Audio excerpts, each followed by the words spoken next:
Hello students, welcome to परम class. आज मैं आपके सामने लेके आई हूँ next topic of quantum mechanics physics, that is dual nature of matter. Dual का मतलब क्या होता है? डबल। ठीक है, जैसे आपने देखा है आपके फ़ोन जो हैं आजकल कैसे हैं, ड्यूल सिम के हैं, 2 सिम डाल सकते हैं तो उसको हम ड्यूल बोलते हैं। ऐसे ही मैटर का जो नेचर होता है वो भी ड्यूल होता है। मैटर जो है वो हमें वेव फॉर्म के अंदर भी मिलता है और पार्टिकल फॉर्म के अंदर भी मिलता है। तो उसके इस प्रॉपर्टी को, इस नेचर को हम क्या बोलते हैं? ड्यूल नेचर ऑफ लाइट या ड्यूल नेचर ऑफ मैटर। अब इसको समझते हैं। देखो, लाइट के अंदर हमने interference, diffraction, polarisation, photo electric effect, Compton effect, इन सब के बारे में स्टडी की है। तो हमने जो डिफ्रैक्शन है, इंटरफेरेंस है, पोलराइजेशन है, उसको जब एक्सप्लेन किया तो उसके लिए हमने वेव थ्योरी ऑफ लाइट का यूज़ किया। तो ये क्या डिफाइन कर रहा है कि ये वेव पैटर्न के अंदर होगा। ठीक है, वेव नेचर होगा उस थ्योरी का। लेकिन अगर हम फोटो इलेक्ट्रिक कॉम्पटन इफेक्ट को एक्सप्लेन कर रहे हैं तो उस टाइम पे हम क्वांटम थ्योरी ऑफ लाइट का यूज़ कर रहे हैं। क्वांटा जो है वो क्या होता है? Packet of energy, that is photon. तो इसका मतलब ये जो है वो पार्टिकल नेचर की तरह बिहेव कर रहा है। तो लाइट जो है उसके ड्यूल नेचर होते हैं, वेव नेचर भी होता है as well as particle nature भी होता है। इसी प्रॉपर्टी को हम क्या बोलते हैं? Dual nature of light. I hope समझ आ गया होगा। लुइस डी ब्रॉगली एक साइंटिस्ट थे। उन्होंने 1924 के अंदर ये ड्यूल नेचर ऑफ लाइट के बारे में बताया कि जो मैटर होता है उसके अंदर 2 प्रॉपर्टी होती है। वो एक वेव की तरह भी एक्ट करता है और एक पार्टिकल की तरह भी एक्ट करता है। जैसे हमने पढ़ा है लाइट के अंदर भी ड्यूल नेचर होता है, लाइट रेडिएशन की फॉर्म के अंदर भी होती है और वेव फॉर्म के अंदर भी होती है। ऐसे ही इसमें होता है। अब डी ब्रॉगली ने वेवलेंथ ऑफ मैटर वेव्स के लिए एक एक्सपेरिमेंट दिया था जिसको वेरीफाई किया था डेविएसन और जर्मर ने इन 1927, और उसके बाद जीपी थॉमसन ने उसी को एक्सप्लेन किया था इन 1928। ठीक है, पहले हम इस डी ब्रोगली वेव इक्वेशन के बारे में स्टडी करेंगे, देन नेक्स्ट वीडियो में हम उसकी एक्सपेरिमेंटल वेरिफिकेशन के बारे में स्टडी करेंगे। तो स्टार्ट करते हैं। यहाँ पे हम क्वांटम थ्योरी को यूज़ कर रहे हैं। अकॉर्डिंग टू दिस थ्योरी जो एनर्जी ऑफ फोटोन होती है वो किसके इक्वल होती है? E equals to h nu. अगर हम फोटोन को अज्यूम कर रहे हैं कि वो एक पार्टिकल है और उसका मास m है, तो उस कंडीशन में एनर्जी जो है वो होगी E equals to mc square. तो इस तरीके से लिखेंगे, if photon is assumed to be a particle of mass m, then its energy E equals to mc square. ये आ गई सेकेंड इक्वेशन। अब from equation first and second we get, जब दोनों को कंपेयर कर रहे हैं, यहाँ एनर्जी है यहाँ एनर्जी है, तो यहाँ पे हमें क्या मिलेगा? H nu equals to mc square, ये आ जाएगा। नेक्स्ट स्टेप में देखो आगे, यहाँ पे हम क्या करेंगे? हमें पता है लेमडा किसके इक्वल होता है? c बाय न्यू के इक्वल होता है। ये रीज़न दे देंगे। यहाँ एच न्यू को एज इट न्यू की वैल्यू अगर हम रख रहे हैं तो हमारे पास न्यू की वैल्यू यहाँ से क्या आ जाएगी? c बाय लेमडा, ये फॉर्म हो जाएगा। अब उसके बाद नेक्स्ट स्टेप में हम क्या करेंगे? mc स्क्वायर को एज इट इज़ रखा, एक c से एक c क्या होगा? कैंसिल। तो mc जो है वो किसके इक्वल आ गया? h by lambda. ठीक है, ये फॉर्म हो जाएगा हमारे पास। अब नेक्स्ट स्टेप में लेमडा को इधर ले आएंगे और mc को इधर ले आएंगे, तो क्या आएगा? Lambda equals to h upon mc। m क्या है? मास, और c जो है वो क्या है? Speed of light. ठीक है, और मोमेंटम जो है उसको हम कैसे रिप्रेजेंट करते हैं? Mass into the speed. तो उसको हम किसके इक्वल लिख सकते हैं? p के इक्वल। तो यहाँ आ जाएगा h अपॉन p। ये क्या रिप्रेजेंट करेगा? D Broglie wavelength. यहाँ पे साइड में रीजन दे देना, p इक्वल्स टू mc। अब इसका एक और मेथड है निकालने का। सेकंड मेथड के लिए हम क्या करेंगे? एक सिस्टम, मटेरियल सिस्टम कंसीडर करेंगे पार्टिकल का, जिसके अंदर एक स्टैंडिंग वेव है और यहाँ पे जो क्वांटिटी है उसको हम साई से रिप्रेजेंट कर रहे हैं, और जो साई है वो हमें किस पॉइंट के ऊपर मिल रहा है? Along the x, y and z at any time t। तो साई को हम इस तरीके से लिखेंगे, psi naught sine omega t। ये फर्स्ट इक्वेशन आ जाएगी। Next psi equals to psi naught, यहाँ पे क्या है? साइन। ओमेगा को हम कैसे लिखते हैं? 2 pi nu. T as it is आ गया। This is our second equation.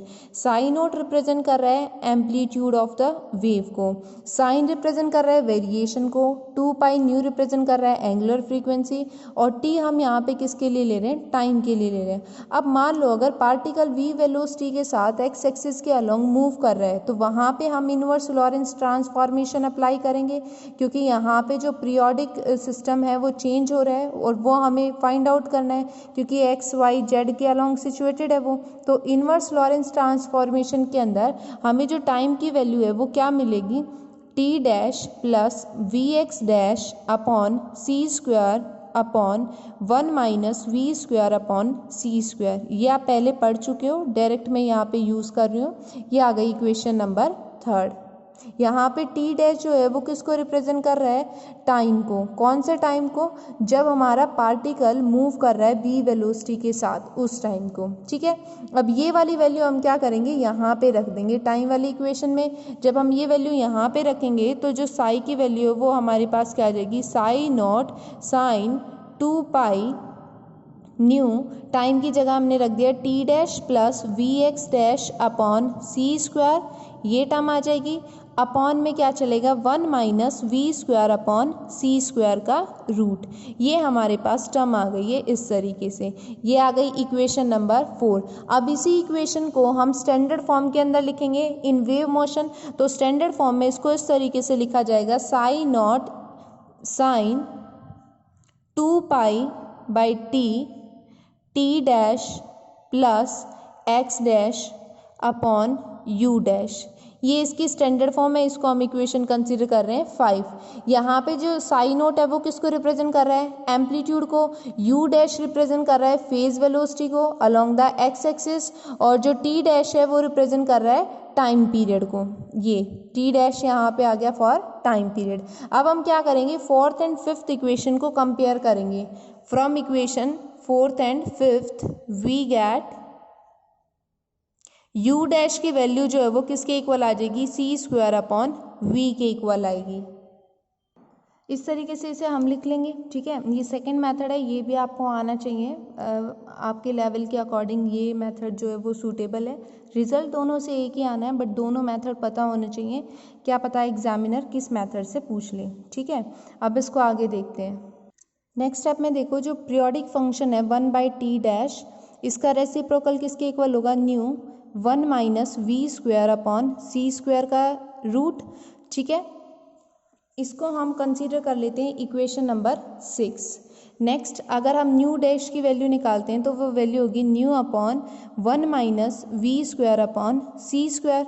इसको हम लिख सकते हैं ना, फ्रीक्वेंसी जो है वो क्या होता है, रेसिप्रोकल ऑफ टाइम पीरियड, तो उसको हमने फ्रीक्वेंसी की फॉर्म में लिख दिया है। और ये वाली टर्म हमारे पास क्या है, एज इट इज़। तो ये हमारे पास बन गई 7th इक्वेशन।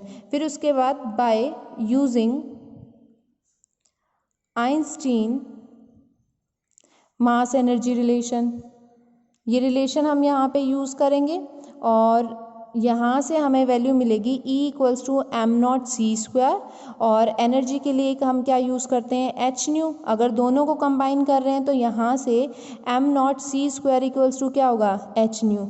ये आइंस्टाइन इक्वेशन एनर्जी और ये फोटोन की एनर्जी है। ठीक है, दोनों को कंपेयर कर लिया, यहाँ से फ्रीक्वेंसी की वैल्यू निकाल ली, तो m naught c square upon h ये आ जाएगा। इसको इक्वेशन नंबर 8 कंसीडर कर लिया।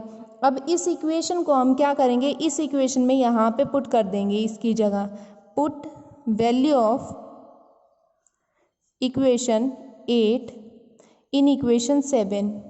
वी गेट, देखो जब आप पुट कर रहे हो तो आपके पास टर्म आ जाएगी nu dash equals to m naught c square upon h 1 minus v square upon c square का रूट, ये टर्म बन गई। अब इसको हम इस तरीके से लिख सकते हैं, एम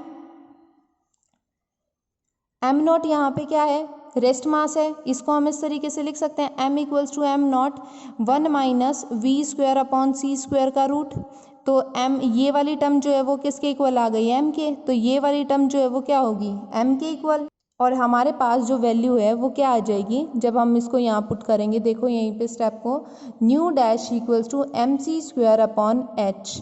अब वेवलेंथ के लिए हम क्या फॉर्मूला यूज़ करते हैं, वेलोसिटी अपॉन फ्रीक्वेंसी। वेलोसिटी को हम u डैश से डिनोट कर रहे हैं और फ्रीक्वेंसी को v डैश से डिनोट किया है। पीछे हमने u डैश की वैल्यू निकाली थी, वो वैल्यू हम यहाँ पे यूज़ करेंगे तो हमें लैम्डा की वैल्यू क्या मिल जाएगी, c square v into H upon M सी स्क्वायर। सी स्क्वायर से C square cancel, m into V mass into velocity किसके इक्वल होता है, मोमेंटम। तो इसको हम ऐसे लिख लेते हैं h equals to h upon m v equals to h upon p. यही चीज़ हमें निकालनी थी, यही हमने यहाँ पे निकाल ली। आई होप आपको ये कॉन्सेप्ट क्लियर हो गया होगा। नेक्स्ट टॉपिक के अंदर हम पढ़ेंगे de Broglie wavelength of accelerated charge particle. तब तक के लिए bye bye, take care and study well.